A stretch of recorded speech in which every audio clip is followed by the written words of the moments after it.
tough situation for an officer. As a police officer, when you get on this job, you never want to have to take someone's life. Take the job to help people. That's the main reason most police officers take the job, and they're not there to take anybody's life. So when that does occur, it's very traumatic for the officer. And I mean, you know, obviously you've been through it. You had it once before. You mentioned, what was it, 92 or something? Yeah, July of '92. And you had to shoot a suspect. Yeah, and it was a domestic situation, and myself and a couple officers were there. Ended up taking a life. And back in '92, the resources weren't there. Right now, the state and our department, and most departments in the state, use a critical incident stress debriefing team to help officers get through the trauma. Back in '92, it was back to work the next day. Really? So, I mean, so you had no like kind of, and there was no counseling offered. I mean, you could go. I went and talked to my clergy and stuff like that. Other than that, no, there was no formal program for you to go to or to reach out to. And I mean, when it did happen, how was it difficult for you?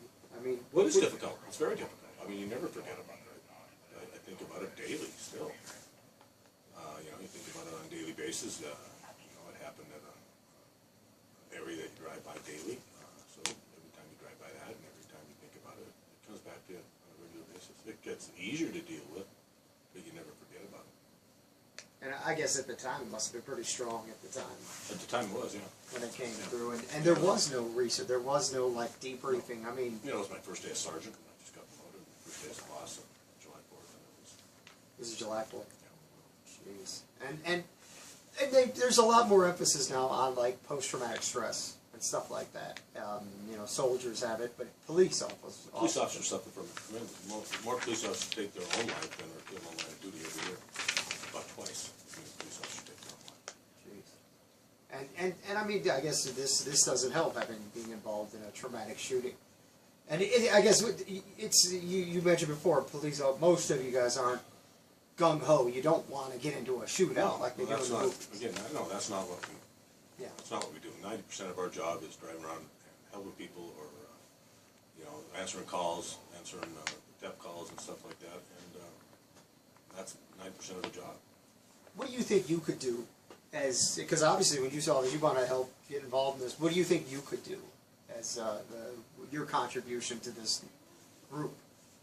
Hopefully, give an outlet to the officers to talk to and give them some ideas on how to handle a situation like this, or just to assist them in getting through the situation, and maybe helping rookies that are at the academy to kind of give them an idea of what they can expect from the legal process as well as from the emotional process.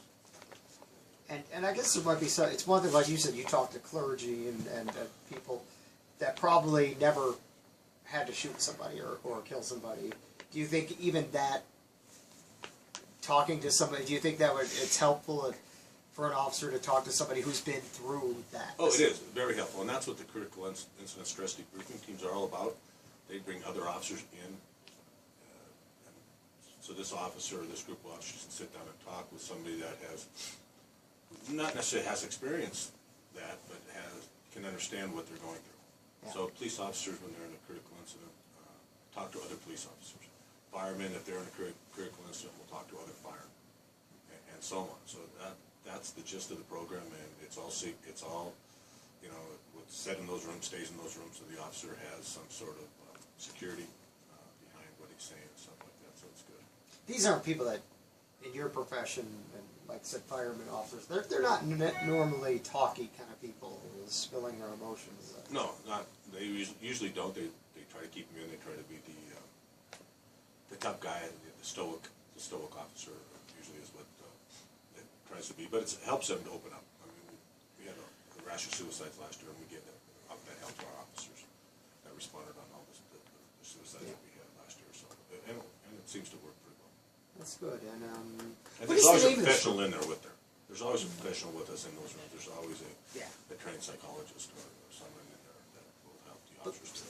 Like you said, these psychologists probably never. No, but they have been through that. But they've been through it. But they know how to have people open up. Yeah. And that's what their job is. And they know how to talk to people so they do open up. And what is the name of this organization again? I mean, do they have an official name? CHISM, critical incident stress management team in Montana. There is quite a few officers involved in it, as well as professionals in the area. Cool.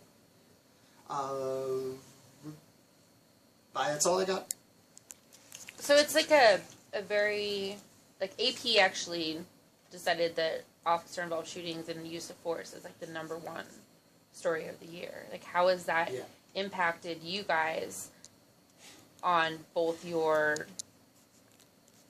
protocol day to day, but then also how the public sees you? Like have you gotten any backlash? Day-to-day protocols, we haven't,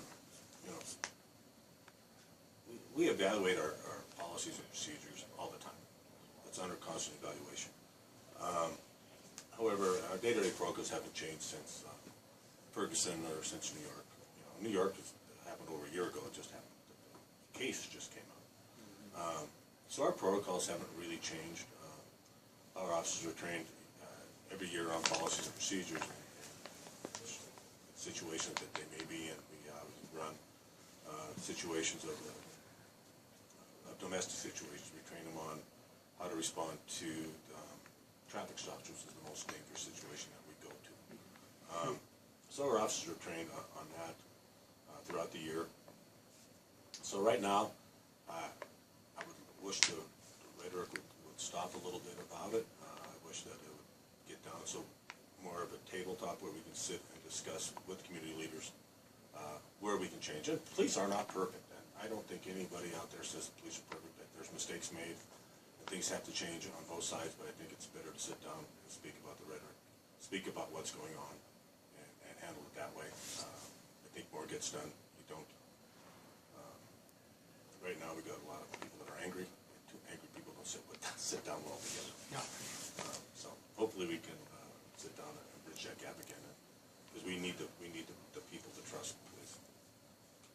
And you're talking is locally? Are you guys going to We sit haven't together? experienced anything locally, Okay. anything like that.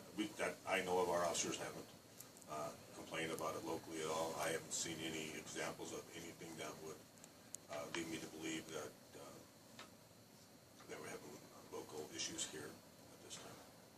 And the use of force for deadly force is basically you eliminate the threat by any means possible. Is that how you guys word it? We follow what's state law. What state law? Use of force policy. Use of force. You can use force necessary to stop what the threat is. If it's someone that's trying to harm or kill you, you can use the force enough to stop that threat, whether it's deadly force or not. Or if they're using deadly force against someone else, you can use force enough to stop that threat against you, your officer, or a citizen. And that's what's done. And we have to, and it's tough on officers because you have to escalate and de-escalate. I mean, you got to go right up to a situation. They talk about, I don't know, they talk about a step ladder of officer presence, and verbal commands, and this and that, and this all the way up. And sometimes you don't have a chance to get there. You go from officer presence to deadly force, or you go from officer presence to taser. But then you go from officer presence and get verbal commands. All of a sudden, the verbal commands work, so then you got to come back down to just the officer presence. It's a constant moving force continuum.